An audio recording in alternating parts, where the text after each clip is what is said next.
Hello. Welcome to Selfie Lectures Part 4. If you have never heard of Selfie Lectures, let me tell you what it is. Selfie Lectures is something that just lets me be able to vent and say what's on my mind about what's going on in the field of education. Now, education is changing. It's changing in a great way. And so today we're going to talk about exactly how education technology is changing the field of education for the better. Right now, it's a very interesting time to be in education. I'm excited to be in education because we're making a shift towards learning in a very, very new way. Now, we have students that have been exposed to technology their entire lives, and we have to find a way to reach them. We see that the books, the lecturing, the pen, paper is not working in the way we would like it to. Do you hear that? And I know that a lot of us or a lot of teachers that I work with would like for students to learn in the way that they learned, but the simple fact is that they have different things. Some would say they have better things. And those things are what we need to use in order to reach them. They use them every day of their lives. Some of them feel like they'll be incomplete without their cell phones. So we think, what's the best way to reach them? And the answer is technology. We have to use technology in the classroom. So this video will be of some ideas that I have, some plans that I have for my classroom, and some goals or some hopes for my classroom in the future. And I know that as we move towards technology, our students will learn more, our students will retain more, and our students will become more creative and innovative than we've ever imagined possible. Okay, so let me explain exactly what I would say, short-term goal is for technology. So my short-term goal in my classroom right now is to have a mostly digital classroom, meaning that most of the grades that my students receive are not paper-based. We may have exams that are paper-based, but that's simply to keep them acclimated to taking state tests, and we'll talk about that later in the video. But I want a digital classroom where their quizzes are digital, where they use clicker systems, where they use programs that I'm going to talk about called Kahoot, where you can take quizzes, or they can have online communication and dialogue that'll keep them involved with one another. And so I want a classroom where I teach, and then we instantly use technology to try to apply the knowledge that we have and to try to solidify it and hopefully lead to long-term retention of the knowledge that we're going over. Having a digital classroom is going to be no small feat, and I'm well aware of that. While I'm at home constantly thinking about things that we can do in order to have a classroom that better fits our students, we have other obstacles that are in the way. For instance, the school system is not ready to shift to a digital classroom, a fully digital classroom as of yet. And so what that means is that I'm limited in what I can do, and that's fine. I just have to find ways to make sure that my students can utilize the technology that's available to them. So we have computers, we have some iPod stations. Students have cell phones. Well, a lot of my students have cell phones, and so the things that we do have, I want to utilize. Clicker systems, as I said before, different applications that we can use. And so, while there are some obstacles, whatever obstacle there is, we can still find a way around it by utilizing whatever is available to us at that time. And so, students will benefit from us utilizing these tools. Students will use tools that they're familiar with, such as their smartphones.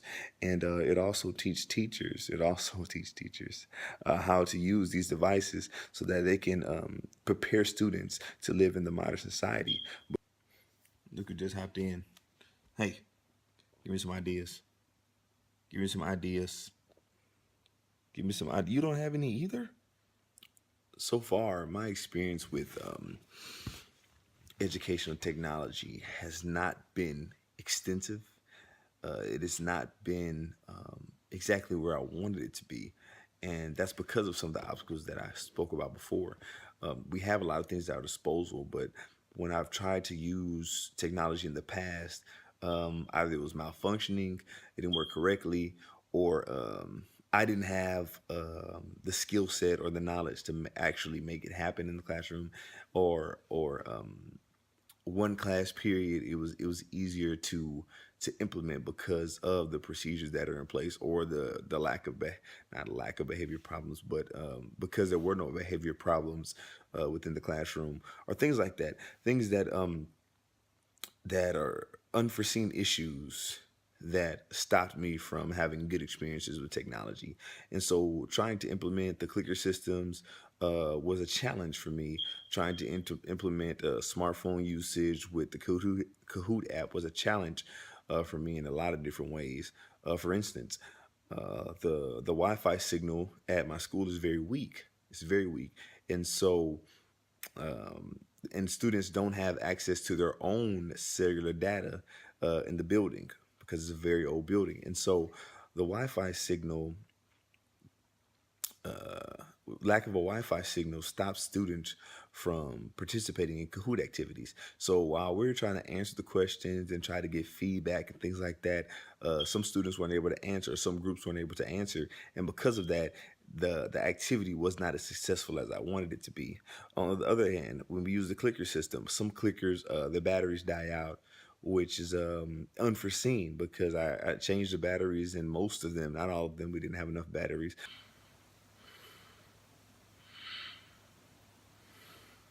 And when I changed the batteries, I thought that most of them would work, but some of them are still clunking out on us, and so we aren't able to use them. And so things like that, things that are unforeseen, that you have little control over, uh, makes technology a little unreliable in the classroom as of right now because there's not much support for it. But as it goes along, and education starts to gear more towards technology, then I feel like the support that's behind the technology will help it out a lot. I feel that teachers will be more willing to participate in the use of technology because they have the support behind it. They won't feel like they're on an island. And that's how I feel now, trying to implement things that most teachers don't use. I feel like I'm by myself. And so, because of that, I like the fact that I'm taking on new challenges. That's what Honeycutt spoke about in his video. And taking on new challenges, even if they're a failure, can still help your classroom environment. Um, they can still help your kids grow, or still help them understand that technology can be used in education, and changes your perception on how they learn. And so, although these experiences were not as successful as I wanted them to be, they had some modicum of success, and I can accept that they had some success. I was able to reteach certain things, give them feedback on the answers of the groups that did participate, and which still I feel is successful to some extent, and allow me to help improve their retention. And I just appreciated the experience. I'm going to continue to do the same activities that are listed in my unit plan for each unit, and hopefully they improve, and I can actually continue to troubleshoot as things go along and make it a better experience for myself and especially for my students. And that is the selfie lecture for the week. So, my question to you would be, how are you incorporating educational technology in your classroom? See you later.